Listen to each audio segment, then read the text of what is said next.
एज्युकेशननी करणार आहोत. तर आज आपला पहिलाच लेक्चर मी घेत आहे. आपला विषय जो आहे तो बुककीपिंग अँड अकाउंटन्सी म्हणजेच पुस्तकपालन आणि लेखाकर्म असं आपल्या विषयाचं नाव आहे. त्याला तुम्ही अकाउंटच म्हणता शॉर्टमध्ये.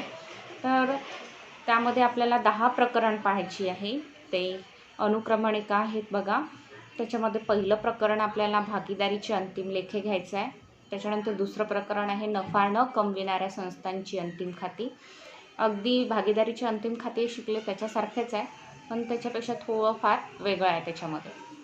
त्याच्यानंतर आपल्याला भागीदारीचा प्रवेश, भागीदारीचे विसर्जन आणि त्यानंतर मग आपल्याला विनिमय विपत्र हे प्रकरण बघायचं आहे.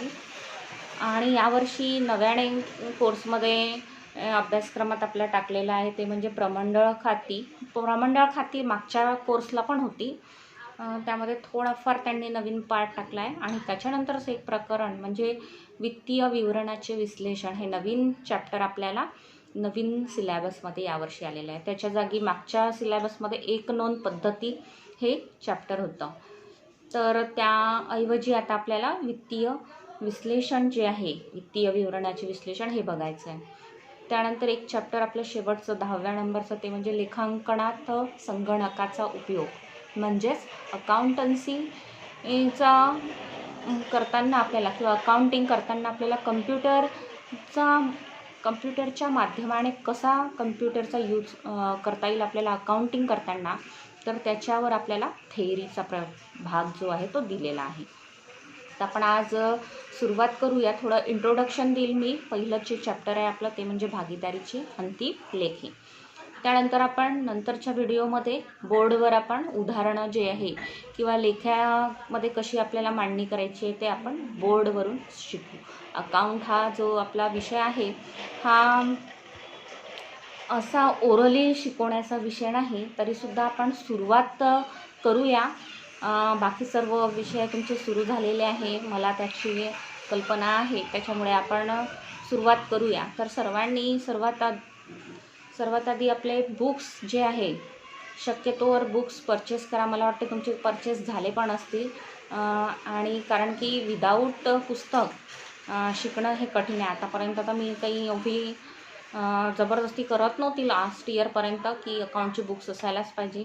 परंतु आता आपल्याला आपला विषय जो आहे तो वेगळ्या पद्धतीने शिकवायचा आहे. डिजिटल थ्रू आपल्याला एज्युकेशन करायचं आहे, तर त्यासाठी तुमच्याजवळ पुस्तक असणं हे आवश्यक आहे.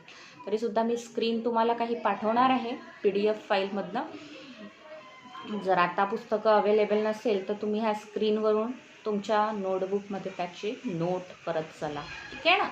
तर स्क्रीनवर तुम्हाला दिसेलच. तुमच्या मी स्क्रीनशॉट जे आहे ते पाठवत आहे तुम्हाला. तर पहिलं जे प्रकरण आहे ते आपलं भागीदारीचे अंतिम लेखे. त्यामध्ये आपण पहिले सुरुवातीला भागीदारीचा अर्थ समजून घेऊ आणि मग पुढे जाऊ. तर भागीदारी म्हणजे काय? भागीदार म्हणजे पार्टनर्स मीन्स काय की जेव्हा एकापेक्षा जास्त व्यक्ती जेव्हा एकत्रित येऊन एखादा व्यवसाय करतात. आणि व्यवसाय का करतात? व्यवसाय आपण 11वीतच याचं विश्लेषण बघितलं आहे की व्यवसाय म्हणजे नफा कमविण्याच्या उद्देशाने आपण एखादी केलेली कृती, त्याला आपण व्यवसाय असं म्हणतो.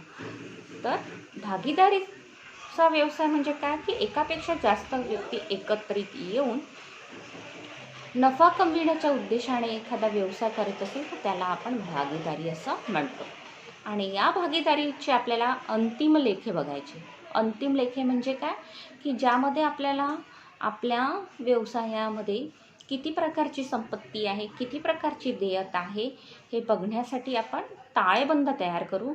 आणि आपल्या व्यवसायामध्ये एका वर्षामध्ये किती नफा झाला किंवा किती तोटा झाला हे काढण्यासाठी आपल्याला व्यापार खाते आणि नफा तोटा खाते तयार करावे लागतात. तर त्यालाच आपण भागीदारीचे अंतिम लेखे असं म्हणत असतो. तर भागीदारीचे अंतिम लेखे म्हणजे काय? तर त्यामध्ये आपल्याला व्यापार खाते, नफा तोटा खाते आणि ताळेबंद तयार करायचं आहे. त्यालाच आपण भागीदारीचे अंतिम लेखे असं म्हणतो. याआधी तुम्ही 11वीमध्ये असताना आपण एकल व्यापाराचे अंतिम लेखे पाहिले. तर एकल व्यापाराच्या अंतिम लेख्यामध्ये पण आपण एकच व्यक्ती होता जो व्यवसाय करत होता.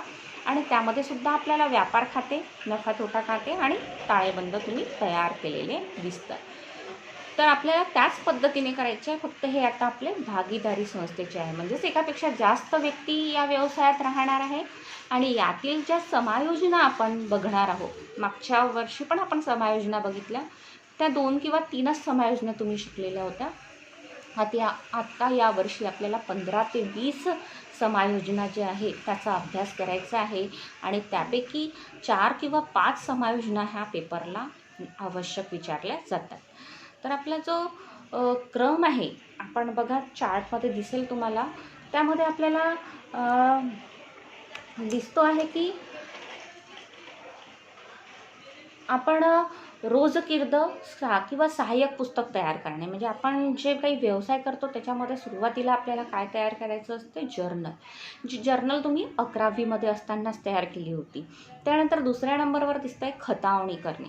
खतावणीसुद्धा तुम्ही 11वीला असतानाच शिकलेलं आहे. खतावणी म्हणजे काय, की जे जर्नल्स तुम्ही तयार केले त्यावरून आपण लेजर्स बनवले, म्हणजेच अकाउंट तयार केले. रोख लेखा, संपत्तीचा लेखा, एखाद्या व्यक्तीचा लेखा.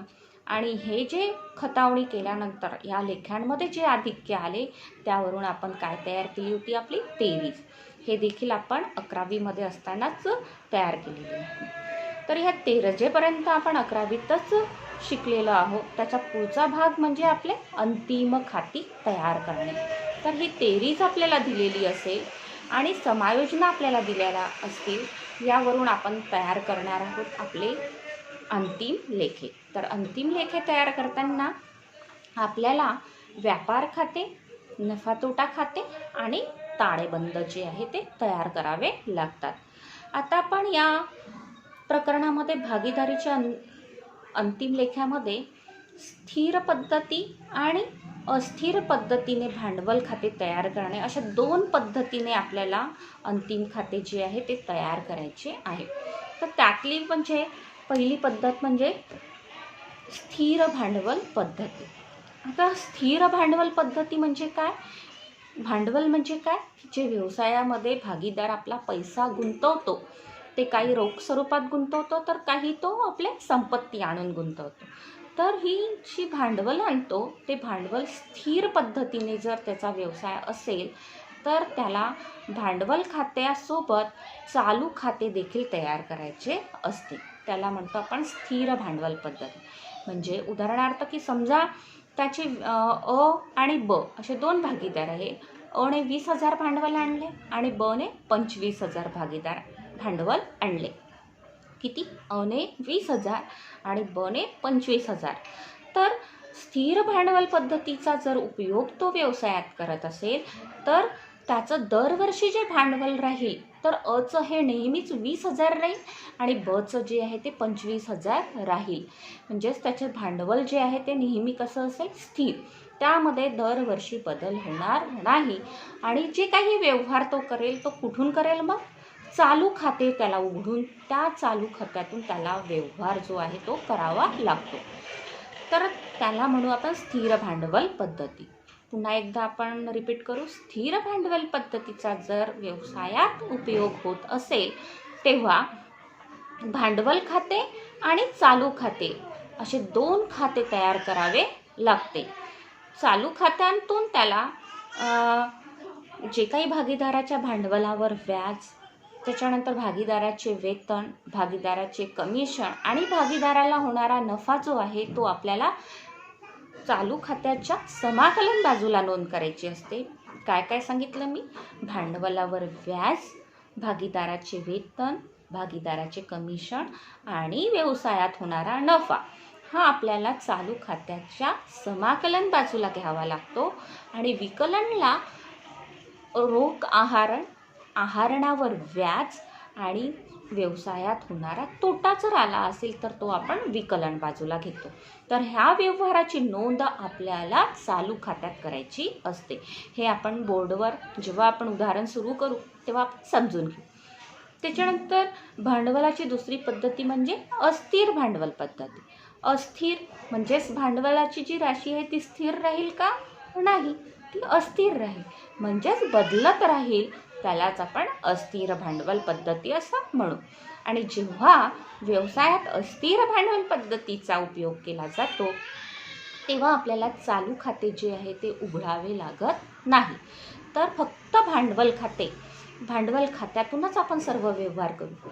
म्हणजेच भागीदाराच्या भांडवलावर येणारे व्याज, त्याच्यानंतर भागीदाराला दिले जाणारे वेतन आणि भागीदाराला दिले जाणारे कमिशन आणि व्यवसायात होणारा नफा हा भांडवल खात्याच्या समाकलन बाजूला म्हणजेच जमा बाजूला आपण लिहिणार.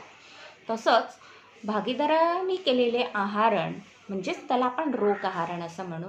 त्याच्यानंतर वस्तूचे आहरण, आहरणावरील व्याज आणि व्यवसायात जर तोटा झाला असेल तर भागीदाराचा तोटा हा आपण भांडवल खात्याच्या विकलन म्हणजेच नावे बाजूला आपण लिहू. आता जर अस्थिर पद्धती असेल तर आपल्याला चालू खाते उघडण्याची गरज नाही. तर ह्या 2 पद्धतीचा उपयोग आपल्याला करायचा आहे. जुन्या अभ्यासक्रमात देखील होता, पण याचं विश्लेषण एवढ्या प्रमाणात नव्हतं करायचं. आता आपल्याला नवीन अभ्यासक्रमामध्ये आपल्याला हा लेखा असा सेपरेटली म्हणजे स्वतंत्र खाते उघडायचे आहे. ते म्हणजे आपले भांडवल खाते. तर ते कसे उघडू ते आपण आपल्या बोर्डवर आपण समजून घेऊ. पुढे जाऊ आपण. तर आपल्याला अंतिम खाते तयार करताना